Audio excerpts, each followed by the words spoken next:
Hello guys, welcome back to my YouTube channel Standout Classes. So today I'm finally going to start miscellaneous exercise of chapter 2 which is relation and functions class 11. ठीक है, so ये पूरी exercise का जो base है हम already अपने previous videos में जो बेसिक है वो अच्छे से पढ़ चुके हैं. अब उसी के बेस पे थोड़े से हम लोग यहाँ पे क्वेश्चंस अटेम्प्ट करेंगे. And remember miscellaneous exercise is very important from your exam point of view. तो प्लीज आई सजेस्ट यू कम से कम इसको एक या दो बार प्रैक्टिस करना जिससे आपको ये अच्छे से क्लियर हो जाए. ठीक है, so let's get started. Question 1, the relation F. हमें एक रिलेशन दे रखा है. ठीक है, एफ एक्स का दे रहा हुआ एक्स स्क्वायर. एक्स स्क्वायर कब होगा? When x is greater than equal to 0 and less than equal to 3. और एक हमें दे रखा है 3x when x is greater than equal to 3 and less than equal to 10. एक ये मुझे रिलेशन दे रखा है. एंड सेकंड है मेरा the relation is equals to gx. The relation is equals to gx जो कि मुझे दिया हुआ है एक्स स्क्वायर. कब? When x is greater than equal to 0 and less than equal to 2. और सेकंड मुझे दे रखा है इसके अंदर 3x. कब? When x is greater than equal to 2 and less than equal to 10. तो हमें यहाँ पे दो रिलेशन दो फंक्शंस दे रखे. एक हमें एफ एक्स दे रखा है और एक हमें जी एक्स दे रखा है. ठीक है, अब हमें बताना है show that f is a function and g is not a function. हमें ये चीज प्रूव करनी है कि ये जो एफ एक्स है ये मेरा एक फंक्शन है. सिमिलरली ये जो जी एक्स है ये मेरा एक फंक्शन नहीं है. ठीक है, बहुत ज्यादा सिंपल क्वेश्चन है, ध्यान से देखना, इजी सा है. देखो, सबसे पहले एफ एक्स को मुझे प्रूव करना है कि ये फंक्शन है. तो मैंने क्या करा, मेरे को यहाँ पे इंटरवल क्या दिख रहा है? एक मुझे दिख रहा है 0 और 3 और एक मुझे दिख रहा है 3 और 10. तो एक ही ये एक ऐसा पॉइंट है 3 जिसपे मैं चेक कर सकती हूँ इसकी वैल्यू. क्लियर? तो सबसे पहले मैंने F3 जब पुट करा, मतलब x की जगह मैंने जब 3 पुट करा, अब देखो दो मेरे वो बन रहे हैं ना यहाँ पर फंक्शन. जब मेरा x लेस देन या इक्वल टू 3 है, कहने का मतलब क्या है कि जब मेरा x इज इक्वल्स टू 3 है तब मेरा एक फंक्शन क्या बन रहा है? X square. देख लो, x इज लेस देन या इक्वल टू 3 तो एक्स स्क्वायर. और एक और फंक्शन मेरा बन रहा है when x is greater than equal to 3, मतलब बड़ा या इक्वल है, तब मेरा एक और फंक्शन बन रहा है विच इज 3x. तो 3 पर मेरे दो फंक्शन बन रहे हैं. अब मैंने इसमें वैल्यू पुट करी, उसकी आंसर निकाला. तो सबसे पहले F3 फर्स्ट वाला मैंने यहाँ पे लिया, तो x का स्क्वायर दैट इज 3 का square will give me 9. Similarly जब मैंने एक और बार F3 पुट करा सेकंड वाला, क्योंकि यहाँ पे भी लिखा है it is greater and equal to, तो अगेन मैंने यहाँ पे 3x पुट करा तो 9. तो इससे मुझे क्या पता चला, जब मैं 3 पुट कर रही हूँ तो मेरा आंसर एक बार 9 आया, दूसरी बार मेरा आंसर एक बार 9 आया. ठीक है, तो मतलब एक जो एलिमेंट है 3 उसकी एक ही इमेज बन रही है, चाहे आप कुछ भी पुट कर लो. जब मैंने फर्स्ट फंक्शन पुट करा तब भी 9 आया, जब मैंने सेकंड फंक्शन पुट करा तब भी 9 आया. दैट मीन्स एक एलिमेंट की एक ही इमेज बन रही है. और ये मैंने आपको फंक्शन की डेफिनेशन में बताया था, जब एक एलिमेंट की एक ही इमेज बने that means it is a function. As 3 has only one image which is 9, therefore yes fx is a function. Similarly guys, अब मैंने gx को उठाया. ठीक है, gx में आप इंटरवल देख सकते हो क्या हो रहा है, 0 और 2 और 2 और 10. ठीक है, आपका क्या इंटरवल बन रहा है? एक हो रहा है 0 से 2 और एक हो रहा है आपका 2 से 10. तो हम किस पे चेक करेंगे इसको? 2 पे. जब मैं 2 पुट करूंगी तो मेरे दो फंक्शंस बन रहे हैं, एक तो less than equal to again it is x square और दूसरा अगेन क्या बन रहा है? 3x. तो मैंने यहाँ पे वैल्यू पुट करी. सबसे पहले g2 that is x square में पुट कर दो, 2 का square will give me 4. Similarly जब मैं इसमें पुट करूंगी 3 इंटू 2 दैट इज 6. तो जब मैं 2 में पुट कर रही थी तो एक बार मेरा आंसर 4 आया और एक बार आंसर मेरा 6 आया. इसका मतलब 2 के कितने इमेज आ रहे हैं? 4 और 6, एक से ज्यादा इमेज. क्योंकि 2 के एक से ज्यादा इमेज आ रहे हैं, this means what? That 2 is not a function. I hope ये चीज अच्छे से समझ आ गई होगी. So as 2 has 2 images 4 and 6, therefore it is not a function. So this was all about question 1. Moving on. Next question आता है हमारा क्वेश्चन 2. ठीक है, इसमें हमें बोला हुआ है f x is equals to x का स्क्वायर. एक फंक्शन दिया हुआ है, हमें ये चीज फाइंड आउट करनी है. Guys this is f1.1. ठीक है, माइनस f1 अपॉन 1.1 माइनस 1. ठीक है, अब देखो मुझे f1.1 निकालना है. इसका मतलब क्या है? ये तो पहले भी पढ़ा है आप लोगों ने कि मतलब अब मुझे x की जगह क्या पुट करना है? 1.1. और जब मैं x की जगह 1.1 पुट करूंगी तो क्या आएगा? 1.1 का होल स्क्वायर. सिमिलरली अगर मुझे f1 निकालना है, इसका मतलब मुझे x की जगह क्या पुट करना है? 1. और इसमें मतलब x की जगह 1 पुट करूंगी तो 1 का स्क्वायर. तो f1.1 ये है, f1 ये रहा. अब इसको मैंने एज इट इज यहाँ पर पुट कर दिया. f1.1 का क्या हो गया? 1.1 का होल स्क्वायर माइनस f1 क्या है? 1 का स्क्वायर इज 1 अपॉन 1.1 में से 1 गया, क्या बचेगा? 0.1. इसका स्क्वायर क्या होता है 1.21 माइनस 1/0.1 सॉल्व करोगे you will get your answer as 2.1। I hope guys ये चीज आपको अच्छे से क्लियर हो गई होगी। Moving on question 3। अब हमें इसका डोमेन निकालना है। डोमेन क्या होता है? Domain are that values of x जिससे आपका फंक्शन क्या है डिफाइंड है। तो इसमें फंक्शन मेरा सिर्फ तभी डिफाइंड होगा उस x की वैल्यू पर जब ये मेरा डिनोमिनेटर 0 ना हो। तो एक काम करती हूँ मैं इसको डिनोमिनेटर को इक्वल टू 0 पुट करके वो वैल्यू निकाल लेती हूँ जिसपे ये 0 है, ताकि मैं क्या करूंगी फिर पूरे सेट में से उन दो वैल्यूज को माइनस कर दूंगी तो मेरा डोमेन आ जाएगा। करते हैं, अगर नहीं समझ आए तो ध्यान से समझो। इसको इक्वल टू 0 पुट करा, इसका क्या कर दिया मैंने स्प्लिटिंग द मिडिल टर्म। अगर किसी बच्चे को नहीं पता है कैसे करते हैं तो ध्यान से देखो, इसको इससे मल्टीप्लाई करो, इसका कोफिशिएंट 1 है तो 12 1 = 12 और 12 के क्या निकाल दो फैक्टर्स निकाल दो, ठीक है।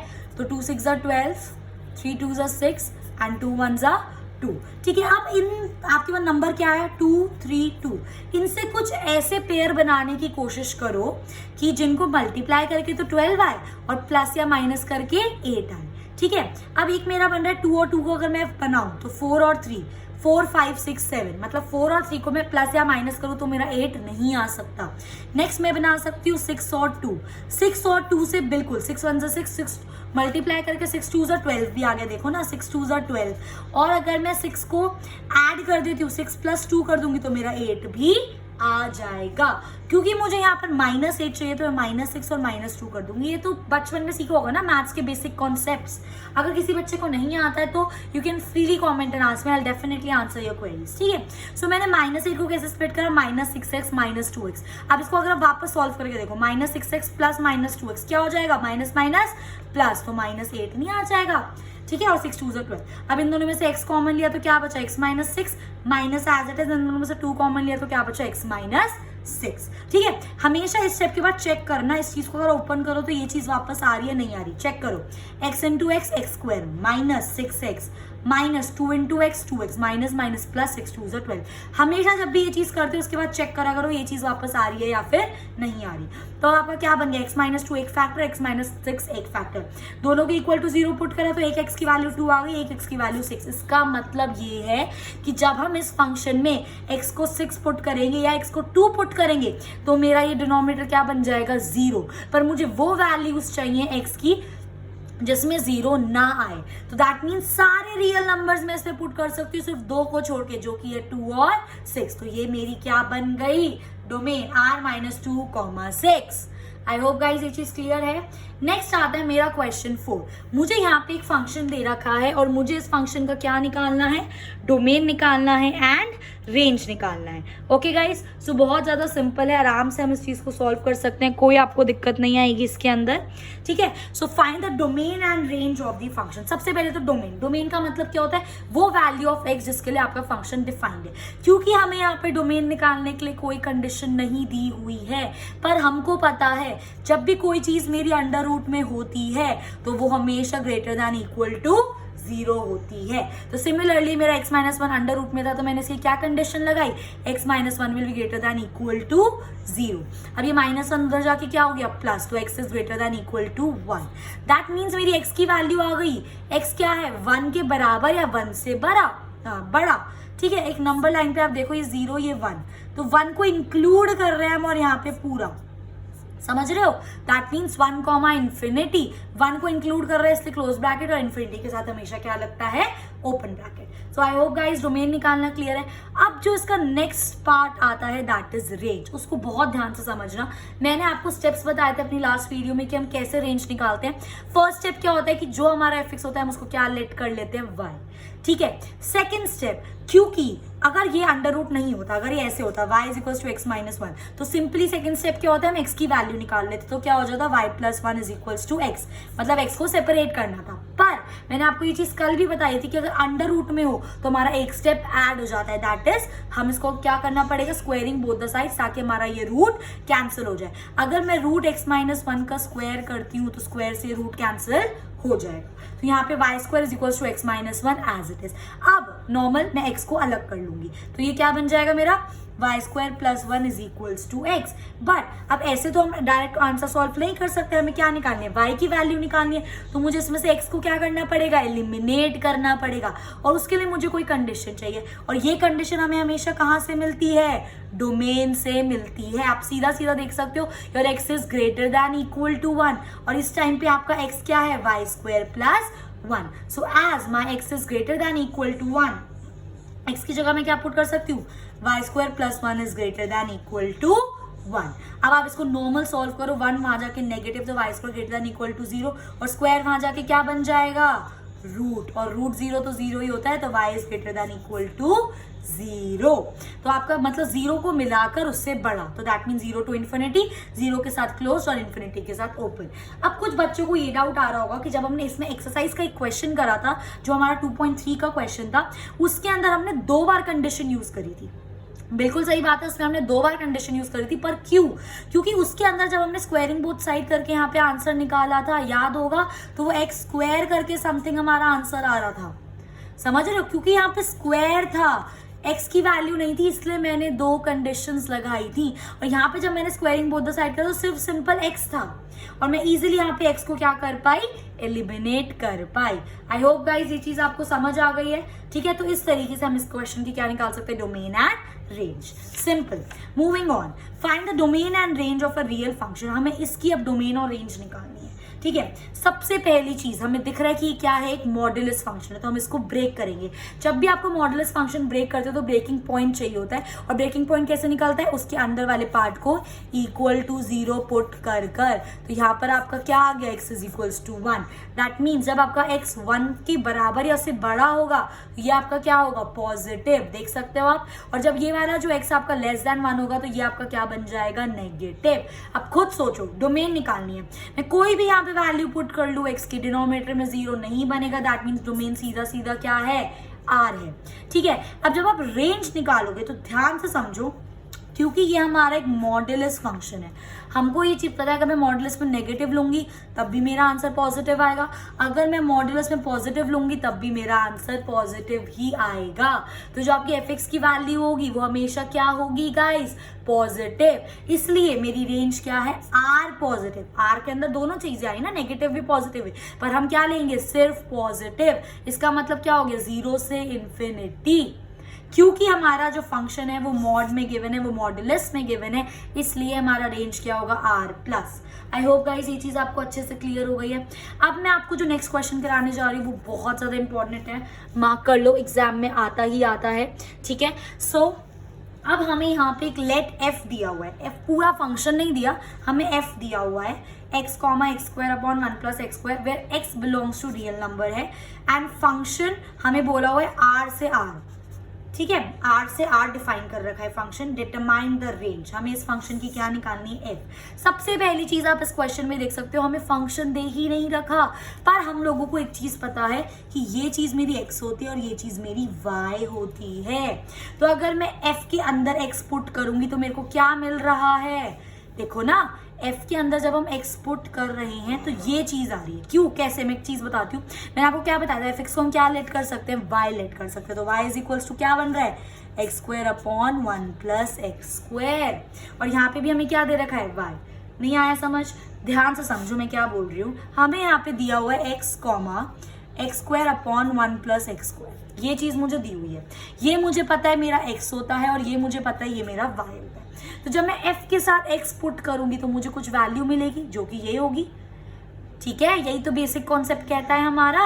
अगर किसी को ऐसे नहीं समझ आता वो ऐसे भी समझ सकता है, fx क्या होता है हमारा, y होता है। fx को हम क्या मानते हैं गाइस, fx को क्या मानते हैं हम, y, और यहाँ पे y की वैल्यू क्या है, ये, तो y is equals to this, या fx is equals to this. बात तो एक ही हुई। आई होप ये चीज क्लियर है, ठीक है। अब हमें इसकी क्या निकालनी है, रेंज। सो लेट fx की जगह y is equals to this, y वाला अपना स्टेप, क्योंकि यहाँ पे अंडर रूट नहीं है तो स्क्वायरिंग बोथ साइड करने की जरूरत नहीं है। अब हमें क्या हटाना है, यहाँ से x का स्क्वायर हटाना है, तो मैंने क्रॉस मल्टीप्लाई करा, मतलब x हटाना है, x को सेपरेट लाना है, तो क्रॉस मल्टीप्लाई कर, तो y into 1 plus x square as it is, इसको अंदर मल्टीप्लाई कर दिया मैंने, y वन जा y plus y x square is equals to x square. अब ये वाले एक्स स्क्वायर वाले टर्म एक साथ लाने के लिए इसको मैंने इधर शिफ्ट कर दिया, तो y is equals to x square minus y x square. इन दोनों में से मैंने एक्स स्क्वायर को क्या ले लिया, कॉमन, तो यहाँ पे क्या बच गया, 1 - माइनस y, ठीक है। अब ये मल्टीप्लाई वहां के डिवाइड, तो y upon 1 minus y is equals to x का स्क्वायर। अब आप बोलोगे कि यहाँ पे x का स्क्वायर आ गया, तो हम दो कंडीशन लगाएंगे। गाइस आप दो कंडीशन तब लगाओगे जब आपके पास डोमेन का कुछ दे रखा होगा। इसके अंदर आपके पास डोमेन के लिए कोई कंडीशन कुछ नहीं गिवन है, तो सिंपली हम इसमें से क्या निकालेंगे, अब x को अलग करेंगे, तो स्क्वायर वहां जाके क्या बन जाएगा, रूट। इस टाइम जो सॉल्व करके मेरे पास आंसर आया है वो है x की वैल्यू ये। और मुझे बस एक क्वेश्चन में कंडीशन दे रखी है that x belongs to r। अगर x r को बिलोंग करेगा दैट मीन्स ये वाला जो पार्ट है वो भी r को बिलोंग करेगा। ये तो सीधी सी बात है क्योंकि x is equal to this है।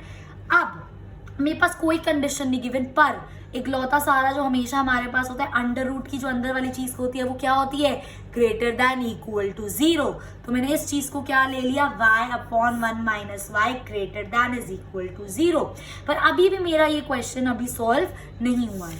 अब ध्यान से समझना मैं नेक्स्ट स्टेप में क्या करने वाली हूँ, क्योंकि मेरे पास और कोई कंडीशन नहीं है। और अगर मैं इसको ऐसे ले जाऊंगी ना यहाँ पर, अगर आप सोचो कि हम अब ऐसे कर देते हैं, इसको इससे मल्टीप्लाई करते हो तो 0 आ जाएगा, y greater than equal to 0, तो 0 से इन्फिनिटी आपकी क्या हो गई, रेंज हो गई, ठीक है।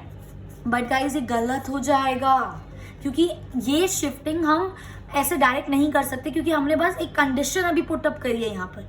समझ रहे हो मेरी बात? तो इसलिए मैंने क्या करा, क्योंकि एक्स स्क्वायर वाली बात आ गई तो दो कंडीशंस मुझे यहाँ पे यूज करनी पड़ेंगी।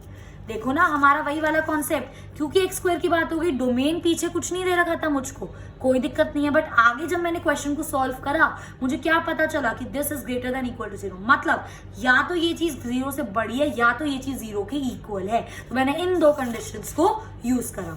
तो फर्स्ट कंडीशन मैंने पुट कर दी कि ये चीज इसके इक्वल है या फिर ये चीज इससे बड़ी है। जब ये चीज मैंने इसकी इक्वल पुट करी तब मेरा y इज इक्वल टू 0 एक पॉइंट आ गया। सेकेंडली जब मैंने ये चीज इसके ग्रेटर पुट करी, इसका मतलब क्या है कि इसका मतलब मेरा जो न्यूमरेटर है वो भी 0 से बड़ा है और जो मेरा डिनोमिनेटर है वो भी 0 से बड़ा है, तभी तो ये पूरा 0 से बड़ा है। समझ रहे हो? और जब y तो 0 से बड़ा हो गया और 1 माइनस वाई को अगर मैं सॉल्व करूँ तो क्या आ जाएगा, देखो y नेगेटिव उधर जाके positive is equals to y। That means मेरा y जो है वो लेस देन 1 हो गया। मतलब एक और बार समझो, जब मैंने इसको ग्रेटर देन 0 पुट करा, मतलब मीन्स y भी मेरा ग्रेटर देन 0 है और 1 माइनस वाई भी ग्रेटर देन 0 है।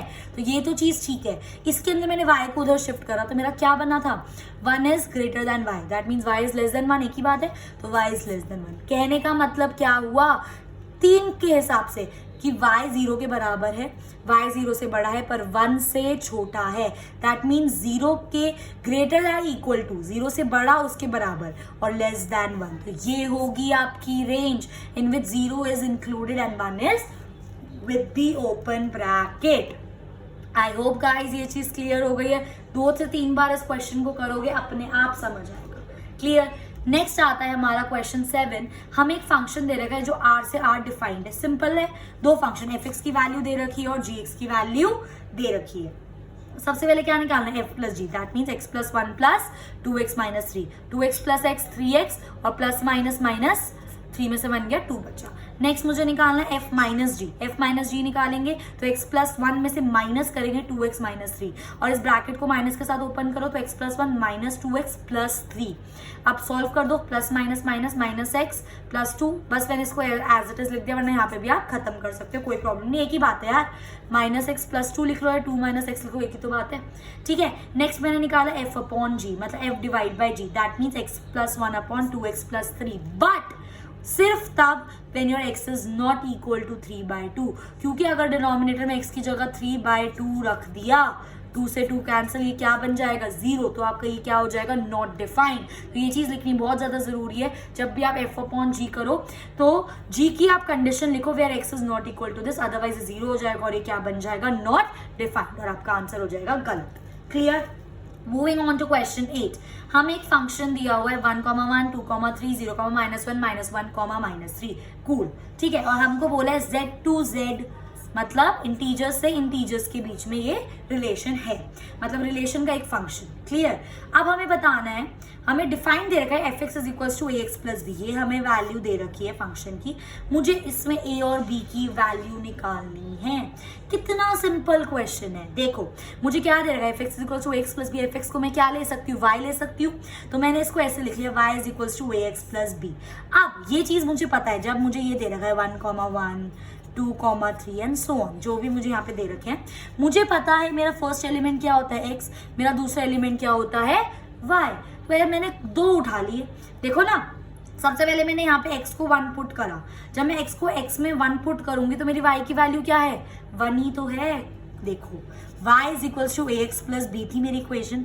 अब x की जगह मैंने 1 पुट कर दिया और y की जगह मैंने 1 पुट कर दिया। क्या आंसर आएगा, 1 is equals to a plus b, a into 1। तो आपकी ये पहली इक्वेशन बन गई, a plus b is equals to 1। Similarly मैं सेकंड पुट कर देती हूँ, x की जगह 2 पुट कर देती हूँ, y की जगह 3 पुट कर देती हूँ।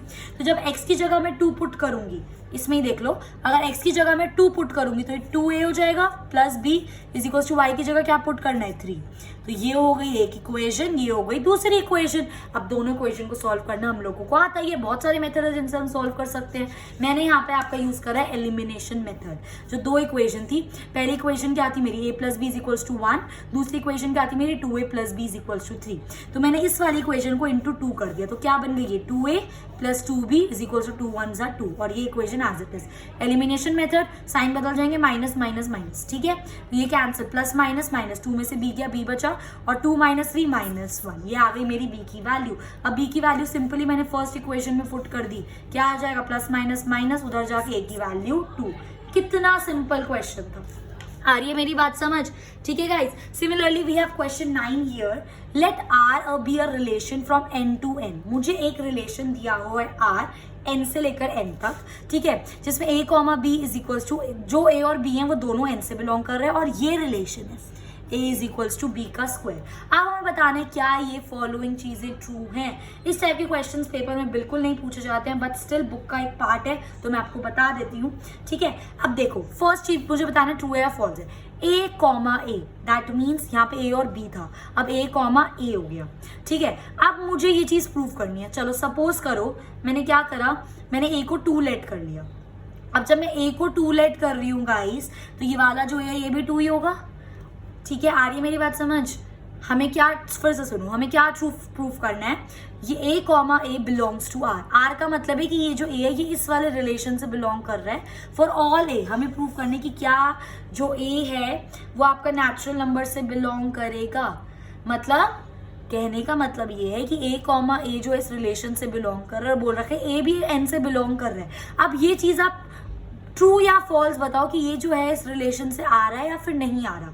तो मैंने उसका एग्जाम्पल लिया, मैंने a को 2 लेट कर लिया। अब जब a 2 है तो ये वाला a भी 2 ही होगा। मेरा कंडीशन क्या था, a is equals to b का स्क्वायर, क्योंकि अब हमने यहाँ पे a, a ले लिया, that means a is equals to a का स्क्वायर होना चाहिए, क्योंकि a, यहाँ पे a, b था, इसलिए a is equals to b का स्क्वायर था। अब मैं यहाँ पे a, a की बात करूँ तो इसलिए a is equals to a का स्क्वायर। तो a क्या है मेरा, 2 इज इक्वल्स टू a का स्क्वायर क्या होगा, 4। पर ये दोनों तो आपस में इक्वल नहीं है। दैट मीन्स अगर मैं a, a करूंगी और मेरे a सारे n से बिलोंग करेंगे, तब भी मेरी ये वाली जो कंडीशन है वो सेटिस्फाई नहीं होगी, हेंस इट इज फॉल्स। ऐसा हो सकता है कि मैं यहाँ पे कोई और नंबर पुट करूँ तो ट्रू आ जाए। चलो एग्जांपल लेते हैं, 1 पुट कर लिया मैंने a, a को क्या ले लिया गाइस, 1, 1 ले लिया, ठीक है। That means a is equals to a का स्क्वायर, 1 इज इक्वल्स टू 1। अब देखो यहाँ पे तो ये चीज ट्रू आ गई, पर मैंने आपको क्या बताया, कोई भी एक ऐसा नंबर रख के अगर फॉल्स आ जाता है तो उसको हम क्या अज्यूम करते हैं, फॉल्स, ठीक है। आप बहुत सारे ऐसे नंबर्स ट्राई कर सकते हो उसके अंदर, सिंपल।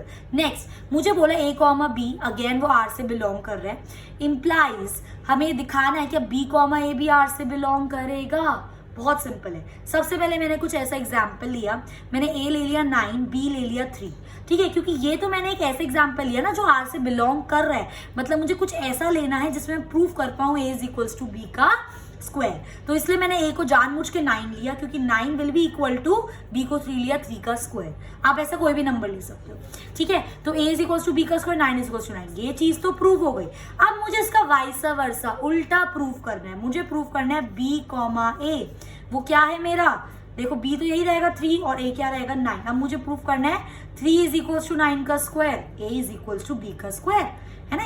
इस कंडीशन के हिसाब से अब ये मेरा a हो गया, ये मेरा b हो गया। कंडीशन क्या है, a is equals to b का स्क्वायर। तो क्या 3 इज इक्वल्स टू 9 का स्क्वायर है, नहीं है, हेंस दिस इज फॉल्स। आई मेरी बात समझ। नेक्स्ट मुझे बोला हुआ है ए और बी है वो भी आर से बिलोंग कर रहे हैं, इसका मतलब ए और बी ऐसे नंबर है जो इस कंडीशन को सेटिस्फाई कर रहे हैं।